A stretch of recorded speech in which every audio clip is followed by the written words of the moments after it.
Continuing Full Metal Panic. We heard about that disgrace you suffered in Hell Majestan.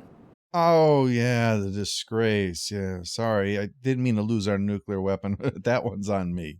You don't trust me, huh? Trust has to be earned, Garin. Trust has to be earned.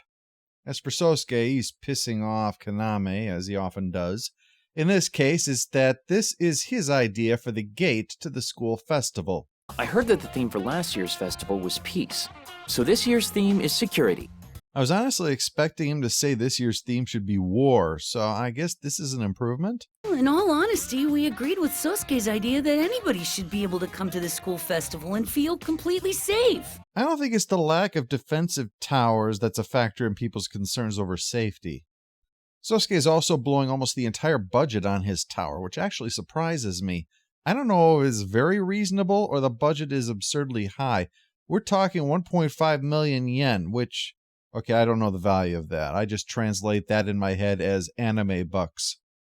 Now, I looked it up. It's 10 grand or so, which impresses me on both sides. Sosuke is stretching that yen's value, and Kaname has got a rather surprising budget for a festival, though there may not be anything in the budget for attractions now. Yeah, that one's going to have limited crowd interest, unless it's inflicted on others. She's cheesed off because so much of her summer, as you might have noticed in the last several episodes, was spent hoping for a summer romance with Sosuke, only for him to either be gone or operating a giant robot in a competition. So is she ever surprised when he invites her to come away with him to an island for a little vacation?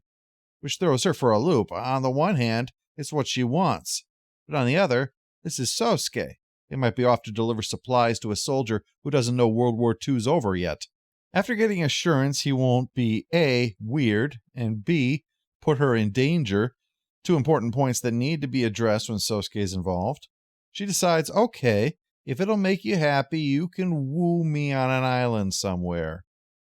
While she gets ready, we head to a submarine, the USS Pasadena. They pick up something flying at them, only for it to then not hit, prompting a member of the crew to mention Toy Box, something we'd seen on Garin's disc earlier. That there's supposedly some kind of huge ghost ship out there, the legend says. I swear we'll have our revenge! You'd think if anyone would understand the lessons of Captain Ahab and the futility of revenge, it'd be a ship captain. And again, maybe he was taking Ahab's side for that reason. Hey, never judge a man until you walk a mile in his shoe.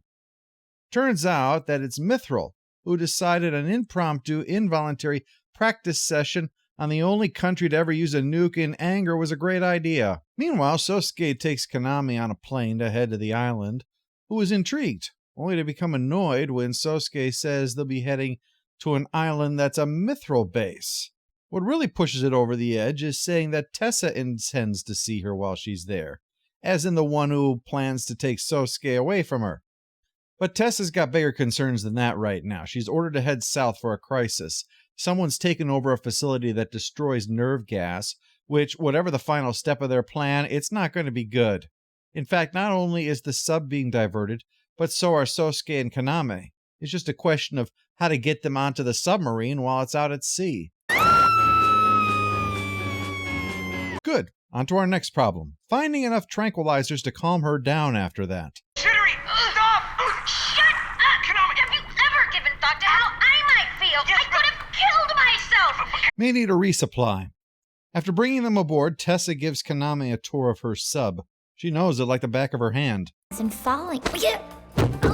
Yep, Pole right where I left it. Keep up the good work, Pole. Are you really an honest-to-God captain, Tessa?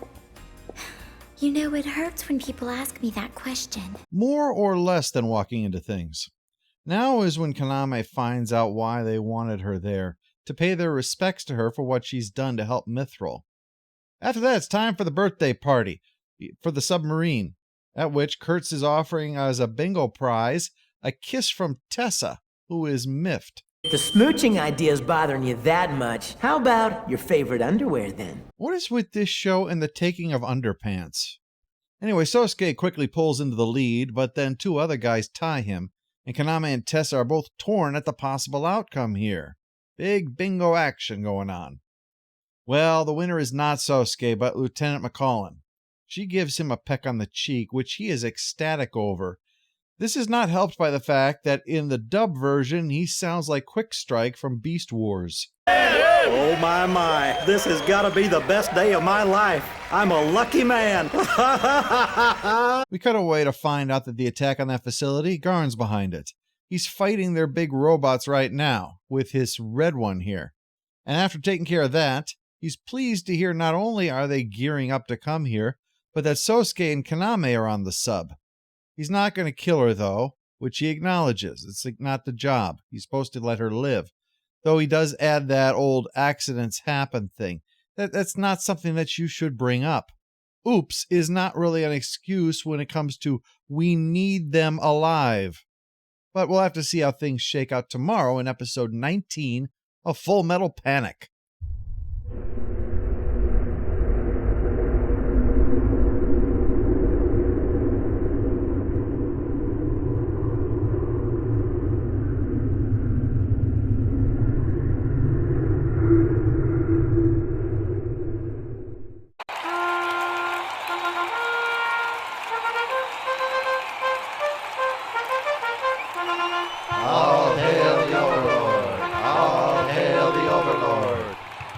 If that was the toy box we just ran across, then the commander must be a dyed-in-the-wool psycho with the most warped mind this side of the Pacific.